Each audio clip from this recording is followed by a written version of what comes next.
নমস্কার। কবি সুবোধ সরকারের কবিতা দুর্গার 10 হাত কখনো ছিল না। আমার মা আমাকে একবার কানে কানে একটা কথা বলেছিল, ফিসফিস করে বলেছিল, যাতে কেউ শুনতে না পায়। আমার কানটাকে টেনে কাছে এনে মা বলেছিল, কাউকে বলবি না তো? আমি বললাম, কি? আগে বল, বলবি না? আমি বললাম, না, বলবো না। মা বলল, দুর্গার কটা হাত? আমি বললাম, 10টা। মা বলল, কোন দিন দুর্গার 10টা হাত ছিল না। প্রথম দিন 2টো ছিল, তারপর দিন 3টে হলো, তারপরে 4টে হলো। এভাবে কি একটার পর একটা হাত গজায় কারো? তুই 2টো হাত নিয়ে পৃথিবীতে এসেছিস, তোর কি কোনোদিন 4টে হাত হবে? দুর্গার হাত প্রথমে 2টো ছিল, আজও 2টো আছে, 100 বছর পরেও 2টো থাকবে। মা যেদিন কথাটা ফিসফিস করে বলেছিল, সেই ফিসফিসানোর বয়স 100 বছর না হলো 50 তো হলো। মাকে কথা দিয়েছিলাম, কাউকে বলবো না, বলিনি। আজ লিখলাম, আমার মা পাবনা থেকে পালিয়ে আসা একটি মেয়ে, যে কিনা সীমান্ত পেরোনোর সময় বাবার সঙ্গে বমাল ধরা পড়ে তত করে জিজ্ঞেস করেছিল রাইফেলধারীকে, তোমরা এবারে তুলসী লাগাতে দেবে তো? সেটা ছিল কোজাগরির আগে। দীপাবলিতে কোনো দ্বীপ জ্বলেনি সেবার। আমার মা স্কুল কলেজে যায়নি কোনো দিনও, কিন্তু গীতার এক একটি অধ্যায় রোজ পুকুরে ডুব দিয়ে ভিজে কাপড়ে বলতে বলতে তুলসী গাছে জল দিত। 50 বছর আগে মায়ের কথাটা হুবহু আজ মনে পড়ছে।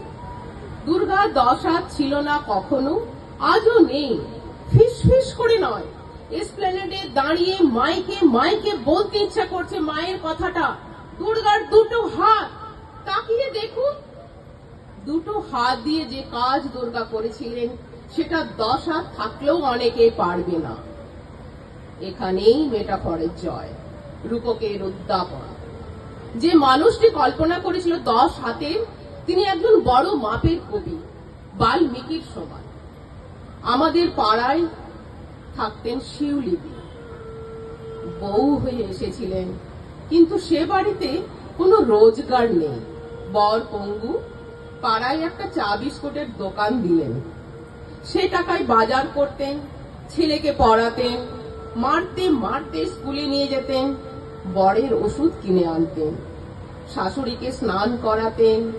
দোকান বড় হলো, এক ঘরে বাড়ি বানালেন। বর মারা গেল। ছেলে হায়ার সেকেন্ডারিতে স্টার পেল, ছেলেকে ডাক্তারি পড়ালেন। ছেলে এখন কলকাতার প্রতিষ্ঠিত চিকিৎসক। সেই শিউলি দিদির যদি 10 হাত না থাকে, তো কার 10 হাত আছে? এই শিউলিদিকে যদি আমি দুর্গা বলতে না পারি, তাহলে মাটির দুর্গাকে সারা জীবন প্রণাম করে কি হবে? আমার কাছে শিউলি মানে শরৎ নয়, আমার কাছে শিউলি মানে চা বিস্কুটের দোকান চালানো শিউলিদি।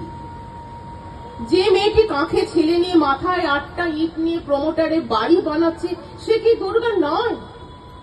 যে মেয়েটি গ্রাম থেকে উড়ে গেল সেদিন ওয়াশিংটন ডিসি নাসায় বিজ্ঞানী হিসেবে যোগ দিতে, সে যখন 2 দিন বাদে গ্রামের বাড়িতে ফিরবে ছুটি নিয়ে, তাকে দেখার জন্য বেশি ভিড় হবে, সে কি দুর্গা নয় বলে, নাকি দুর্গা বলে? কল্পনা চাওলা যখন মহাকাশ থেকে ছাই হয়ে ঝরে পড়েছিল, তখন কি মনে হয়নি, আহারে একটা দুর্গা ছাই হয়ে গেল? তারপর দেখলাম সেই ছাই থেকে আরো নতুন দুর্গা বেরিয়ে এলো। তাদের কারো 10টা হাত নেই, সবার 2টো করে হাত। দুর্গা পুজো আসলে সবার পুজো। বড় লোকের পুজো, মধ্যবিত্তের পুজো, প্রান্তিকের পুজো, ব্রাহ্মণের পুজো, কোল ভিল সাঁওতালের পুজো। যদিও বহু সাঁওতালের বাড়ি 5 দিন কালো কাপড়ে ঘিরে রাখা হয় শোকের চিহ্ন হিসাবে, সে এক অন্য গল্প। অসুর তাদের প্রতীক, অনার্য জনজাতির দেবতা। তারা বিশ্বাস করেন এই পুজোর ভিতরে লুকিয়ে রয়েছে আর্য সাম্রাজ্যবাদ। অসুরকে শূলবিদ্ধ করে পুজো করাটা তারা অনেকেই ভালো চোখে নেন না। তাই শোক, তাই কালো কাপড়। যে কোনো উৎসবের পিছনেই থাকে একটা না একটা পরাজয়ের কাহিনী, বশ্যতার কাহিনী, ক্ষমতা দেখানোর উল্লাস। কিন্তু দুর্গা আমার চোখে হাজার হাজার লক্ষ কোটি মেয়ের উঠে দাঁড়ানোর গল্প।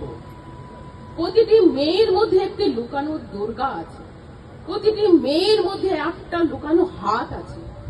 এক একটা করে হাত সে বের করে নিয়ে আসার নাম দুর্গা পুজো, আর সেই পুজোর নাম শিব। ধন্যবাদ।